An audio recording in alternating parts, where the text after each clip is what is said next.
Existem casos que marcam um país inteiro, né? Hoje a gente vai mergulhar fundo em um deles. Uma história que provocou um debate gigantesco no Brasil sobre violência, sobre justiça e, na verdade, sobre o nosso futuro como sociedade. É a história do menino João Hélio.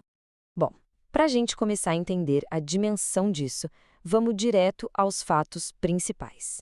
A vítima, João Hélio, uma criança de apenas 6 anos. A data, 7 de fevereiro de 2007, lá no Rio de Janeiro. O crime foi classificado como latrocínio, que é o roubo seguido de morte, e no final de tudo, 5 pessoas foram condenadas. Vamos começar pelo início, por como uma noite que tinha tudo para ser comum, absolutamente normal, se transformou num verdadeiro pesadelo que parou o Brasil. Era uma cena super cotidiana, né? 9h30 da noite, Rosa, a mãe, estava no volante, voltando para casa. Com ela, a filha Aline, de 13 anos, e o pequeno João Hélio, com 6 aninhos, no banco de trás. E foi ali, num piscar de olhos, que o horror começou. O carro para num sinal e, de repente, homens armados cercam o veículo. A mãe e a filha, desesperadas, conseguem sair. Mas, na confusão, na pressa, o cinto de segurança do João Hélio emperrou. Antes que a mãe pudesse fazer qualquer coisa, os criminosos simplesmente aceleraram e foram embora. Agora, a gente entra na parte mais difícil de sequer imaginar dessa história. O que aconteceu depois que aquele carro arrancou em alta velocidade é algo que chocou o país de uma forma, assim, sem precedentes. Pensa nesse número, 7 quilômetros. Essa foi a distância que o corpo do menino foi arrastado. Ele ficou preso pelo cinto, do lado de fora do carro, por todo esse trajeto. É quase incompreensível. E não foi um caminho escondido, não.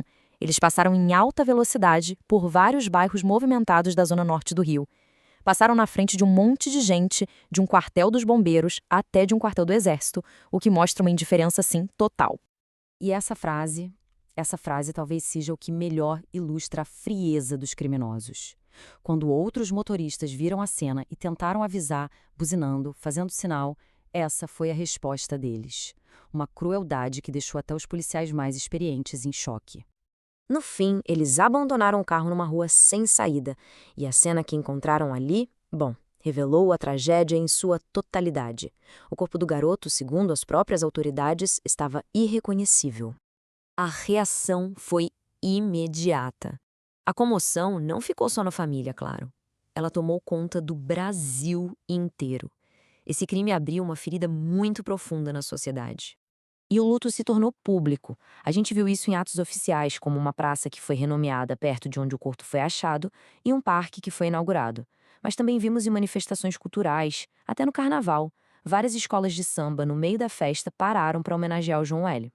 Bom, com o país inteiro assistindo como é que o sistema de justiça respondeu a isso, é o que a gente vai ver agora, e como essa resposta acabou gerando ainda mais debate. Os 4 adultos que participaram do crime receberam penas bem longas por latrocínio. Elas variaram de 39 a 45 anos de prisão. Na sentença, a juíza chegou a dizer que seria ingenuidade acreditar que eles não sabiam o que estavam fazendo. Só que aqui a coisa fica mais complexa.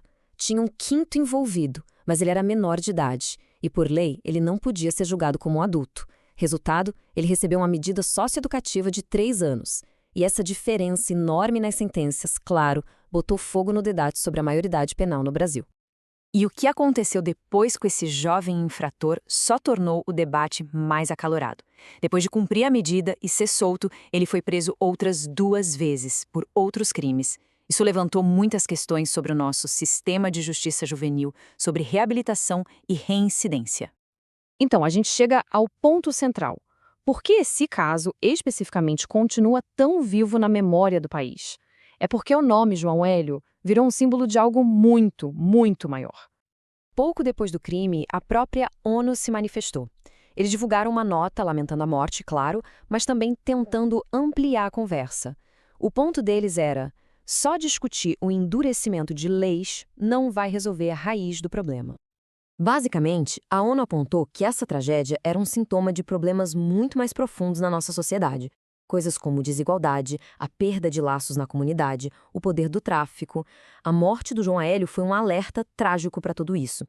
No fim das contas, esse caso forçou uma nação inteira a se fazer perguntas muito difíceis.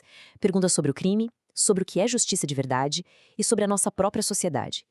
E o mais impressionante é que, mesmo depois de tanto tempo, essas perguntas continuam sem respostas fáceis, nos fazendo refletir sobre qual é o verdadeiro caminho para evitar que isso aconteça de novo.